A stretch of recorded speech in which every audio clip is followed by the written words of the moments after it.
Já deve ter acontecido com você. Não está se lembrando de mim? Não, você não está se lembrando dele. Procura freneticamente nos arquivos armazenados na memória, o nome e o rosto correspondente e não encontra nada. E ele está ali na sua frente, sorrindo, os olhinhos iluminados, antecipando a sua resposta. Lembra ou não lembra? Neste ponto você tem uma escolha. Há 3 caminhos a seguir. Um curto, grosso e sincero, não. Aliás, o não pode significar uma reprimenda à pergunta.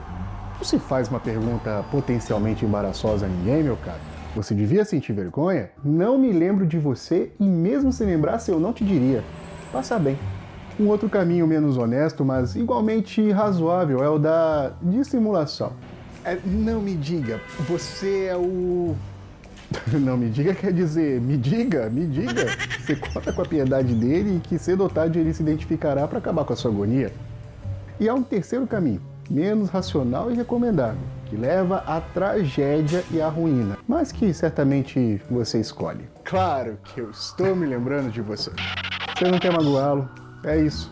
Há provas estatísticas de que o desejo de não magoar os outros está na origem da maioria dos desastres sociais. Você não quer que ele pense que ele passou pela sua vida sem deixar um vestígio sequer. E mesmo depois de dizer a frase, você não tem como recuar. Você já pulou no abismo, seja o que Deus quiser. Você ainda arremata. Há quanto tempo? Agora tudo depende da reação dele. Ele pode ser misericordioso e dizer apenas...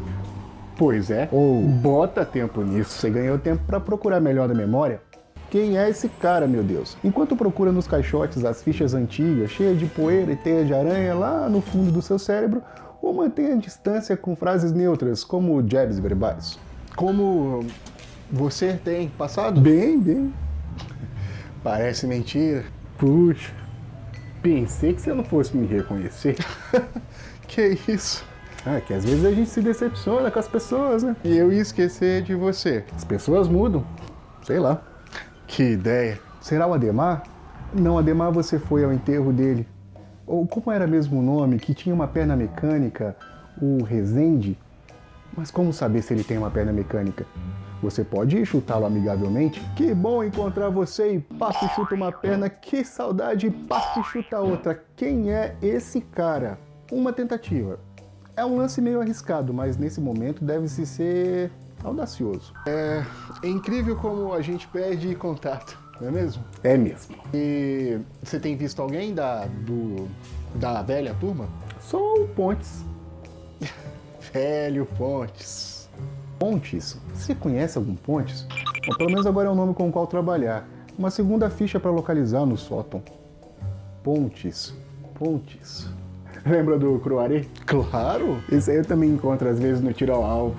Velho Croaré. Tiro ao alvo. Você não conhece nenhum Croaré e nunca fez tiro ao alvo. É inútil, as pistas não estão te ajudando. Você decide abandonar toda a cautela e partir para um lance decisivo. Um lance de desespero. É o último antes de você, sei lá, apelar para o infarte.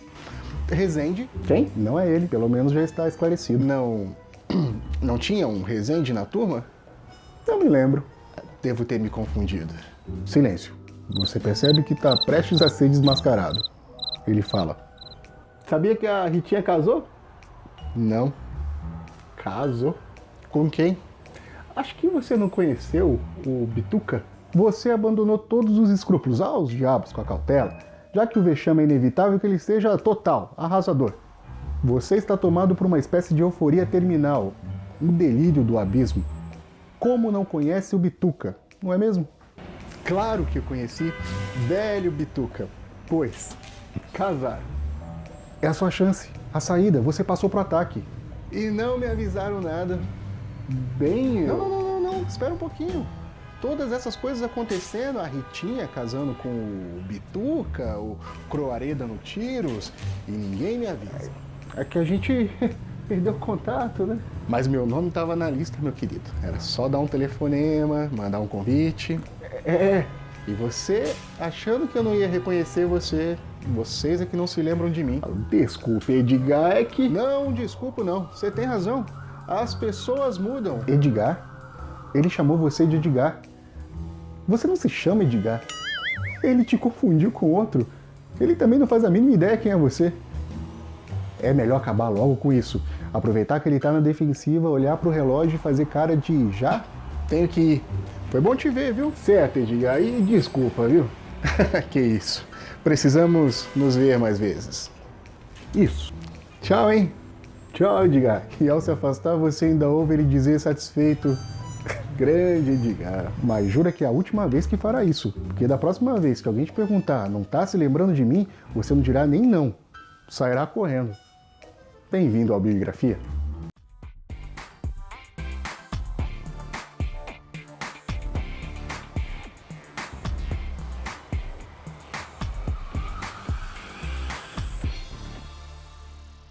E aí, meu povo, sejam muito bem-vindos ao Biografia. Espero que vocês tenham gostado dessa introdução um pouquinho diferente, porque hoje eu vou falar de um cara que eu simplesmente adoro.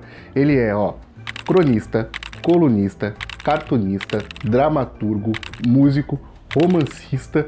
A gente tá falando de Luiz Fernando Veríssimo. E no dia 26 de setembro agora ele vai fazer 81 anos, uma vida marcada por inúmeros sucessos. Afinal de contas, ele é um dos escritores contemporâneos de maior sucesso na literatura nacional. Sobre aniversários, ele chegou a escrever certa vez que tem sempre uma grande ironia em todo parabéns, porque ao mesmo tempo que é uma vitória, também se está chegando mais perto da morte. Luiz Fernando Veríssimo era filho também de um escritor famoso, Érico Veríssimo.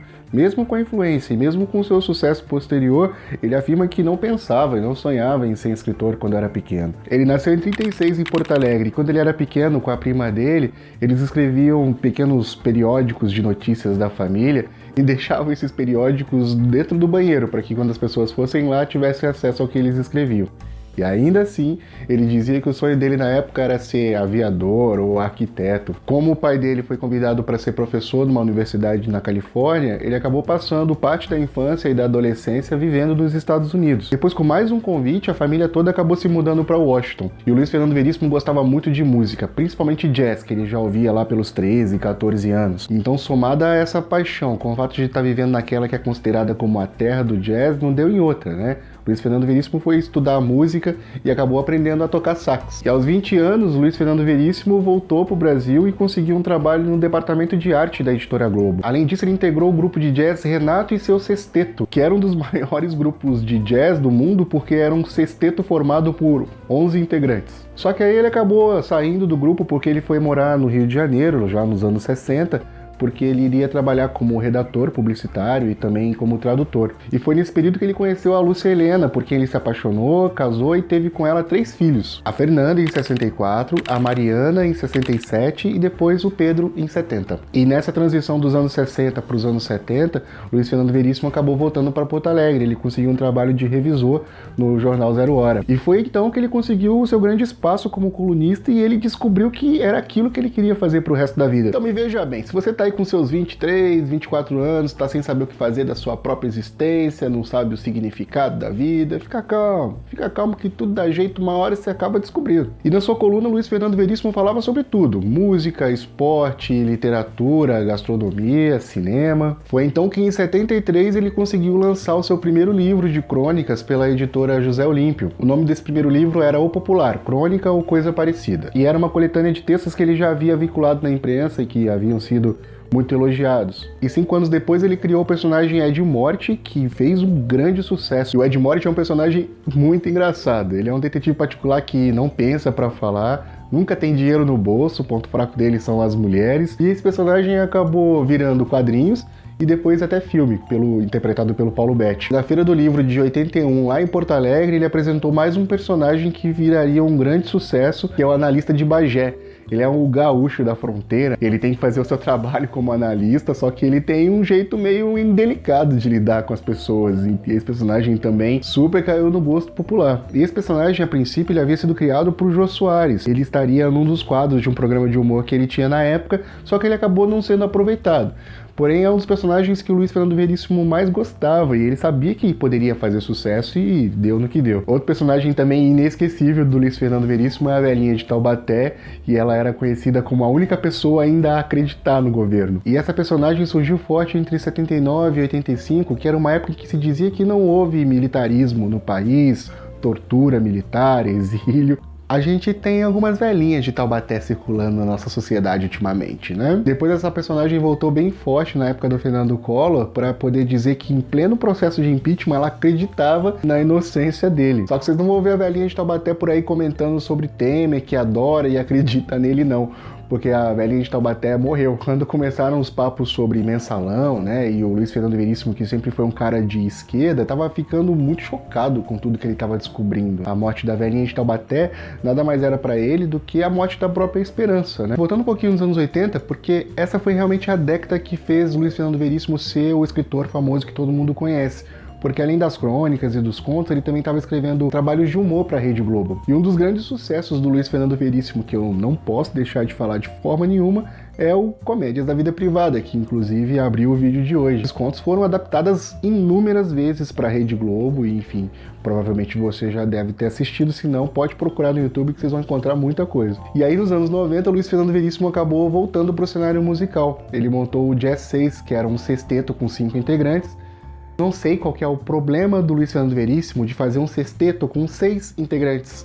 O seu estilo de escrita ele é mais coloquial, mais objetivo e sempre focado no comum, no dia a dia das pessoas. E essas são características, né, do conto, da crônica. Embora ele também tenha escrito romances, só que certa vez ele disse numa entrevista que os seus romances nem eram tão relevantes perto das crônicas que ele escrevia. E em 2003 também saiu na capa da revista Veja, sendo apontado como um dos escritores brasileiros que mais vendiam no país. Afinal de contas, meus amigos, até aquele momento ele já havia vendido mais de 5 milhões de exemplares dos seus livros. Só que ele escreveu muita coisa, sério, muita coisa mesmo. Não dá para citar todas aqui no vídeo, e eu vou deixar todas elas na descrição para que vocês possam procurar, conhecer mais o trabalho dele, porque eu tenho certeza que vocês vão se apaixonar. O Luiz Fernando Veríssimo ele é um verdadeiro mestre das palavras. E se você se tornar fã como eu sou, você então pode acompanhar o trabalho dele através do Zero Hora, porque ele ainda é colunista desse jornal. Muito bem, eu espero que vocês tenham gostado do nosso vídeo de hoje, foi feito com muito carinho para vocês. Muito obrigado mesmo por todos os comentários, obrigado mesmo pelo apoio de vocês, tá? Eu tenho 2 agradecimentos que eu não posso esquecer de jeito nenhum. Fiquei muito feliz pelos convites que eu recebi do Tadeu, ele fez a Semana Nacional, com vários escritores dando dicas, e eu participei. Também o Heller, que ele é um dos editores do blog Chile Week, e nesse projeto ele fez uma semana inteira comigo lá, falando sobre o meu trabalho, e além disso ele me pediu um conto inédito, então eu disponibilizei para ele um conto de distopia, e eu vou deixar na descrição do vídeo para que vocês possam ler também. Muito bem, eu vou ficando por aqui, um beijo, fui!